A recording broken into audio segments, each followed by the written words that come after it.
Après le décès de mon père, qui possédait une entreprise de 35 millions de dollars, mon mari a exigé que nous partagions l'héritage avec sa mère. Nous lui donnons la moitié, elle le mérite, a-t-il dit. J'ai éclaté. Laura Duval, j'ai 36 ans, et pendant longtemps, j'ai cru mener une vie de chance. J'avais une carrière stable, un mari qui semblait charmant et un père qui était mon pilier à tous égards. Après le décès de ma mère, quand j'avais 20 ans, mon père est devenu mon plus proche confident. Il était le fondateur de Duval et Associés, une entreprise qu'il avait bâtie de zéro pour en faire une affaire florissante. Pour moi, il était plus qu'un parent, il était le fondement de mon monde. Il y a 8 ans, j'ai rencontré Baptiste lors d'une conférence de marketing à Paris. Il était un orateur principal, charismatique, confiant, habile.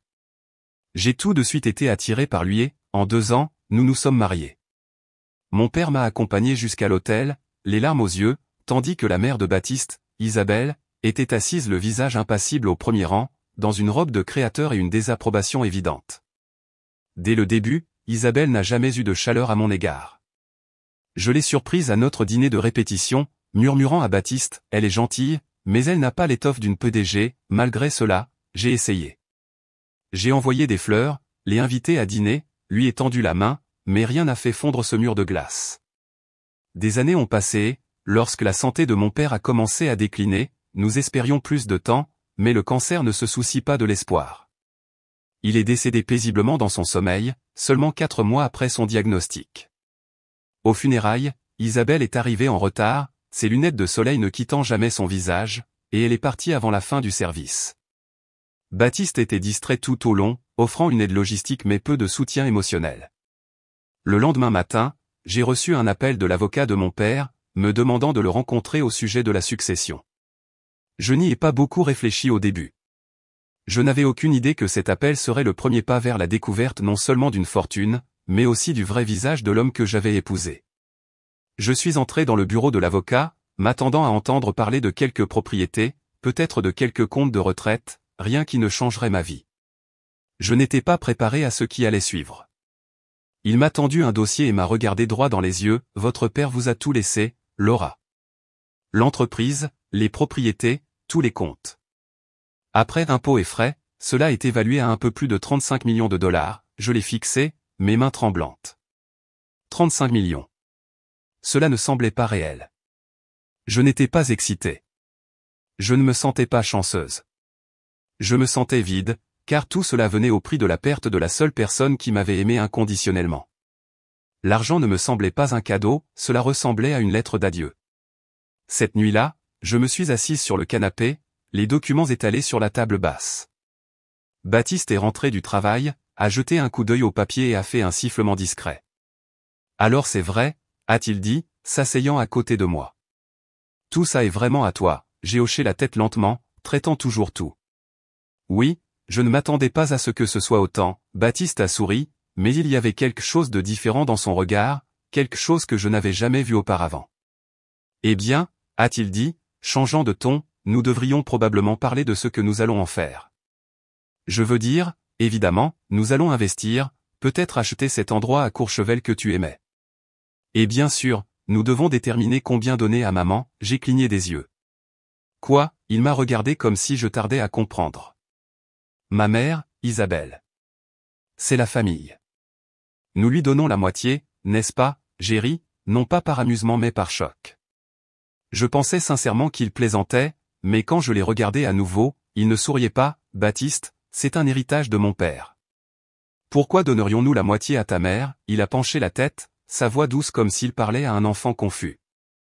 Parce que c'est la famille, Laura. Elle m'a élevé seule. Elle a traversé beaucoup d'épreuves. C'est juste, et c'est là que j'ai ressenti la première fissure.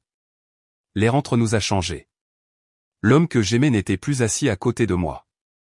À sa place se trouvait quelqu'un que je ne reconnaissais pas, quelqu'un qui voyait des signes de dollars là où je voyais du chagrin. Je l'ai fixé, le cœur battant. Baptiste, mon père m'a laissé cet argent à moi, pas à nous. Ce n'est pas un gain de loterie, c'est son héritage, le travail de sa vie. Pourquoi donnerais-je la moitié à ta mère? Son expression s'est durcie.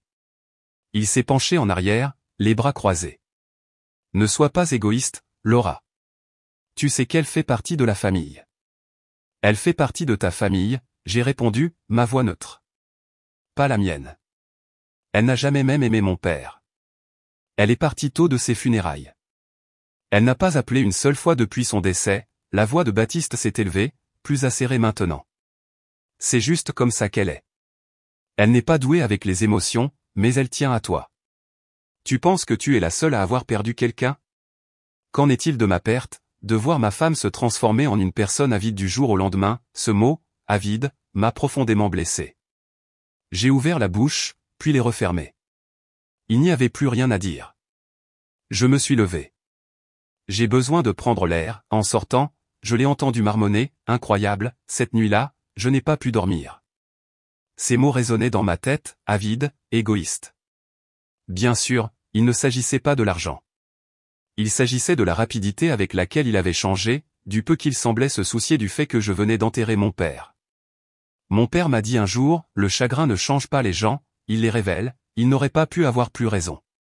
Le lendemain, Baptiste a agi comme si rien ne s'était passé. Il a fait du café, m'a embrassé la joue et a parlé du temps. J'ai joué le jeu, mais j'en avais fini de faire semblant. Plus tard dans l'après-midi, mon téléphone a sonné. J'ai vu le nom sur l'écran, Isabelle. Je ne voulais pas répondre, mais la curiosité a pris le dessus. Laura, mon cœur, a-t-elle dit, sa voix excessivement douce. Baptiste m'a annoncé la merveilleuse nouvelle. Je suis si fier de toi. Ton père était un homme si intelligent, il y a eu une pause. Je n'ai pas parlé. Je savais ce qui allait arriver. Je sais que cela peut sembler gênant, a-t-elle poursuivi, mais puisque tu touches tout cet argent, j'ai pensé que nous pourrions peut-être nous asseoir et parler chiffres. J'ai quelques idées, investissement, immobilier, peut-être même un nouvel endroit pour moi. Rien d'extravagant, juste quelque chose de bon goût, j'ai serré le téléphone plus fort. Isabelle, j'ai dit calmement. J'ai perdu mon père il y a moins d'une semaine, et tu veux parler de chiffres, elle a fait un bruit avec sa langue. Il voudrait que tu prennes soin de la famille. C'est ce que font les bonnes filles et les bonnes épouses. J'ai pris une grande inspiration, puis j'ai prononcé les mots qui allaient tout mettre en marche. Isabelle, j'ai dit, ma voix ferme mais froide, avec tout le respect que je vous dois, vous n'êtes pas ma famille. Vous n'avez pas droit à un centime de cet argent, et le fait que vous en parliez maintenant, alors que je suis encore en deuil, en dit long sur votre caractère. Il y a eu un silence au bout du fil, mais seulement un instant.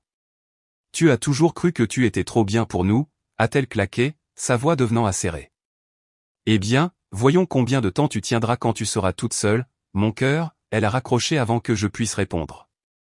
Mes mains tremblaient en posant le téléphone, non pas de peur, mais de quelque chose de plus profond, trahison, rage, réalisation. Au dîner, Baptiste avait déjà entendu parler de l'appel. Il n'a même pas essayé de cacher sa colère. Tu n'avais pas le droit de parler à ma mère de cette façon, a-t-il dit en claquant sa fourchette sur l'assiette. Elle n'avait pas le droit de demander de l'argent, j'ai rétorqué. Elle est ma seule famille, a-t-il argumenté, et je ne te laisserai pas la traiter comme un déchet juste parce que tu as eu une aubaine, je l'ai fixé, les yeux brûlants. Ce n'est pas une aubaine, c'est une tombe, Baptiste. Mon père est mort, et au lieu de faire mon deuil avec moi, toi et ta mère traitez ça comme un ticket de loterie, il n'a pas répondu. Son silence a tout dit. Au cours des jours suivants, les choses n'ont fait qu'empirer. Isabelle a commencé à se présenter sans prévenir, une fois avec un dossier de liste de propriété et une autre fois avec un décorateur d'intérieur. Elle se promenait dans ma maison comme si elle en était déjà propriétaire. Baptiste ne l'a jamais arrêtée. En fait, il l'a encouragée. Elle est juste excitée, a-t-il dit. Ne sois pas si dramatique, dramatique. J'étais en train de voir mon mariage s'effondrer morceau par morceau et on me traitait de dramatique. C'est là que j'ai franchi l'étape suivante. J'ai commencé à verrouiller le bureau où je gardais les documents légaux. J'ai changé tous mes mots de passe. J'ai transféré une partie des fonds sur un compte séparé, sous la direction légale. Puis j'ai rappelé mon avocat, cette fois pour un rendez-vous privé. Je ne sais pas encore où cela va nous mener, je lui ai dit, mais je dois savoir ce que je peux faire pour me protéger, il a hoché la tête lentement. Vous n'êtes pas la première à venir ici après un héritage, a-t-il dit, mais la plupart des gens ne viennent pas avec des caméras de sécurité, j'ai cligné des yeux. Des caméras, il s'est penché. Installez-les maintenant, surtout si vous vivez avec quelqu'un qui pense qu'il mérite la moitié de tout, l'idée d'installer des caméras dans ma propre maison me donnait la chair de poule, mais j'ai suivi son conseil. 2 jours plus tard, les images ont prouvé exactement ce que je craignais. Isabelle était de nouveau dans mon bureau. La caméra l'a surprise fouillant les tiroirs, feuilletant les dossiers, vérifiant les étiquettes sur les enveloppes. Elle ne cherchait pas un bloc-notes. Elle cherchait quelque chose de très précis. Je l'ai confrontée ce soir-là. Je vous ai vu dans mon bureau, j'ai dit calmement. Vous cherchiez les documents de l'héritage. Elle a eu un rire désinvolte. Oh, Laura, je cherchais juste un bloc-notes. Baptiste a dit que tu en gardais en plus là-dedans, sa main était à quelques centimètres du tiroir verrouillé. La prochaine fois, j'ai dit, ma voix froide, demandée, elle a souri d'un air pincé et suffisant. Bien sûr, ma chère, dès qu'elle a quitté la pièce, j'ai de nouveau verrouillé le tiroir. Puis j'ai sauvegardé les images et les ai enregistrées 2 fois. Cette nuit-là, j'ai confronté Baptiste. Ta mère fouillait dans mon bureau. Elle essayait de trouver les papiers, il n'a même pas scié. Elle était juste curieuse, a-t-il dit. C'est beaucoup d'argent, Laura. Les gens deviennent curieux. Elle n'avait aucun droit, j'ai claqué. Il s'est frotté les tempes, l'air frustré. Tu deviens paranoïaque. Ce n'est pas comme si elle avait volé quelque chose. Elle n'a pas besoin de le voler, j'ai rétorqué. Elle essaie de nous manipuler pour qu'on le lui donne, Baptiste s'est levé, la voix montant. Elle ne manipule personne. Elle essaie d'aider, et franchement, tu devrais être reconnaissante que quelqu'un réfléchisse clairement à la façon d'utiliser cet argent. Tu agis comme une accapareuse, je me suis figé. Une accapareuse, il a dû réaliser qu'il avait dépassé les bornes, car il a fait un pas en arrière. Je ne voulais pas dire ça comme ça. Je voulais juste dire que tu gardes tout pour toi. Ce n'est pas ce que font les familles, je l'ai regardé, et quelque chose en moi s'est durci. Il ne s'agit pas de famille, j'ai dit doucement. Il s'agit d'avidité. Il s'agit de contrôle. Et il s'agit du fait que, depuis la mort de mon père, tu as cessé de me voir comme ta femme et as commencé à me voir comme ton porte-monnaie. Baptiste a ricané et est sorti en furie. Je ne l'ai pas suivi. Je me suis assise au bord du lit, le cœur battant à tout rompre, et j'ai pleuré. Pas pour mon père cette fois, mais pour moi-même, parce que je savais que mon mariage était terminé. Je n'avais juste pas encore signé les papiers. Au cours de la semaine suivante, j'ai commencé à me préparer en silence. J'ai rencontré un conseiller financier recommandé par mon avocat. J'ai également contacté un deuxième avocat, spécialisé dans la protection des actifs et les divorces à fort enjeu financier. Ensemble, nous avons examiné chaque compte, chaque document, chaque faille possible qui pourrait être utilisée contre moi. J'ai commencé à transférer des fonds, légalement, stratégiquement, sur un compte personnel que je pouvais protéger. J'ai documenté chaque transaction. J'ai gardé chaque reçu, chaque clic, chaque connexion. Mais je ne me suis pas arrêté là. Suivant les conseils de l'avocat, j'ai mis à niveau l'ensemble du système de sécurité. J'ai installé des caméras à chaque point d'entrée. J'ai même engagé un détective privé pour enquêter discrètement sur les finances d'Isabelle. Ce qu'il a trouvé ne m'a pas choqué, cela a tout confirmé. Elle était noyée sous les dettes de cartes de crédit, elle avait 2 entreprises qui avaient échoué derrière elle et avait récemment demandé à ouvrir une ligne de produits de soins de la peau haut de gamme sans capital ni investisseur. Pas étonnant qu'elle ait sorti ses griffes. Pendant ce temps, Baptiste a changé de tactique. Il est passé du froid à soudainement affectueux. Une nuit, il a rapporté des fleurs, une autre nuit, il a préparé le dîner, sa première fois en plus d'1 an. J'ai réfléchi, a-t-il dit alors que nous étions assis à table. Peut-être que nous avons mal commencé avec tout ça. Cela a été une période difficile, perdre ton père, gérer l'héritage, planifier notre avenir, je l'ai observé attentivement. Ce n'était pas une réconciliation, c'était une stratégie. Il essayait de me charmer pour que je baisse ma garde, espérant que je me détendrais, espérant que j'oublierais tout ce que lui et sa mère avaient fait. Je pense que je vais passer mon tour pour le voyage, j'ai dit quand il a suggéré que nous prenions des vacances ensemble. Trop de choses au travail, il n'a pas insisté, mais il y avait une lueur dans ses yeux, un éclair de frustration qu'il ne pouvait pas cacher. Le lendemain matin, j'ai remarqué que mon ordinateur portable avait été légèrement déplacé. Le couvercle était ouvert alors que je le fermais toujours. J'ai vérifié l'activité de connexion, 2 tentatives infructueuses pour entrer mon mot de passe, et pire, la lumière de la webcam s'était allumée pendant la nuit. J'ai confronté Baptiste. Ça doit être un dysfonctionnement, a-t-il haussé les épaules. Je n'ai pas répondu. J'ai juste changé mes mots de passe à nouveau et j'ai suivi le conseil suivant de mon avocat, rassembler des preuves. Toutes. Documenter tout, alors j'ai fait cela. À partir de ce jour, j'ai documenté chaque mot, chaque changement de ton, chaque tentative de me culpabiliser pour que je cède mon héritage. J'ai tenu un journal. J'ai sauvegardé des fichiers vidéo. J'ai enregistré des conversations avec un petit appareil que mon avocat m'avait donné, parce que le moment venu, je n'allais pas seulement partir, j'allais partir avec des preuves. 3 jours après l'incident de l'ordinateur portable, Baptiste a cessé de faire semblant. Le charme a disparu, les fleurs ont cessé, les dîners ont pris fin. Il ne se souciait plus des mots doux. Il rôdait, me regardant comme s'il savait que quelque chose lui échappait des doigts, mais ne savait pas comment l'arrêter. Isabelle, cependant, est devenue plus audacieuse. Un matin, je suis entré dans la cuisine et l'ai trouvée assise à table, pieds nus, sa robe de chambre légèrement ouverte, buvant mon café comme si elle vivait là. Je me suis figé. Elle a levé les yeux, a souri. Laura, a-t-elle dit, une fausse chaleur dégoulinant de chaque syllabe. Nous devons parler, je n'ai pas bougé. Vous devez partir, elle n'a pas scié. Je veux juste m'assurer que tu ne fais rien d'impulsif. Tu es très stressé. Je détesterais que tu commettes une erreur financière juste parce que tu es en deuil, j'ai ri, un rire amer et froid. Vous voulez dire, comme ne pas donner des millions de dollars à une femme qui n'a pas travaillé depuis une décennie et qui me traite David dans mon dos, ses yeux se sont rétrécis. Attention, Laura. Ce n'est pas sage de se faire des ennemis dans sa propre maison, j'ai fait un pas vers elle. Ma voix était basse et ferme. Cette maison n'est pas la vôtre, et l'argent non plus.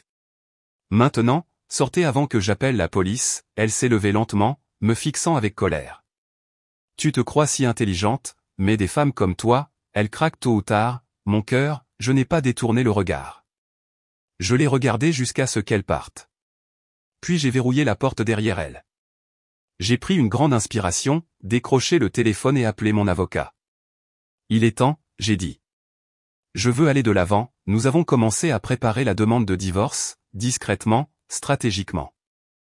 J'avais déjà transféré la moitié de l'héritage dans une fiducie, intouchable, grâce à la clairvoyance de mon père et à la manière dont il avait structuré les actifs. L'autre moitié était toujours considérée comme une propriété conjugale, à moins que j'agisse rapidement. Cette nuit-là, j'ai demandé à Baptiste de me rencontrer dans un café le lendemain matin, un terrain neutre, public, contrôlé. Et il a accepté. Il n'avait aucune idée de ce qui l'attendait. Je suis arrivé tôt au café, choisissant une table dans un coin avec une vue dégagée sur l'entrée et la sortie.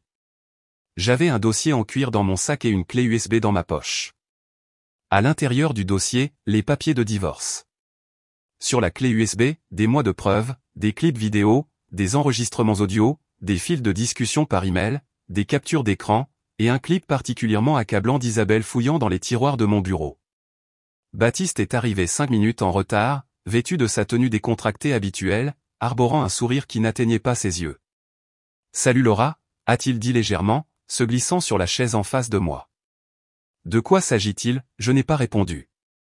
J'ai sorti l'enveloppe et l'ai posée sur la table entre nous. Il a jeté un coup d'œil. Qu'est-ce que c'est? Des papiers de divorce, j'ai dit calmement. Il a cligné des yeux. Attends, tu es sérieuse? Complètement, il s'est penché en arrière, ricanant. Pour de l'argent? Tu mets fin à notre mariage pour de l'argent? Non, j'ai dit, le regardant droit dans les yeux. J'y mets fin pour le manque de respect, pour la trahison, pour vous avoir vu, toi et ta mère, traiter la mort de mon père comme votre opportunité, son visage s'est durci. Il a tendu la main vers le dossier, mais je l'ai légèrement éloigné. Il y a aussi une clé USB, j'ai continué. Je te suggère de la remettre à ton avocat. Elle contient des preuves de tout, ta mère fouillant dans mon bureau, tes tentatives d'accéder à mon ordinateur portable, et des enregistrements de conversations dont personne ne serait fier devant un tribunal. Le visage de Baptiste est devenu pâle. Tu as planifié ça, a-t-il dit doucement. Non, j'ai dit. C'est toi qui l'as fait. Moi, j'ai juste réagi, il n'a plus parlé, pas un mot. Je me suis levé, et rangé le dossier dans mon sac et l'ai regardé une dernière fois. Adieu, Baptiste, puis je suis sorti du café, dans l'air frais du matin. Pour la première fois depuis des semaines, j'avais l'impression de pouvoir respirer à nouveau. Ce n'était pas une vengeance par la rage, c'était une vengeance par la clarté, le contrôle et le respect de soi. Parce que parfois, la chose la plus puissante que vous puissiez faire est de partir. Si vous avez déjà dû vous éloigner de quelqu'un qui ne vous valorisait pas, vous n'êtes pas seul. Partagez votre histoire dans les commentaires, aimez cette vidéo et abonnez-vous pour plus d'histoires vraies de force et de rédemption.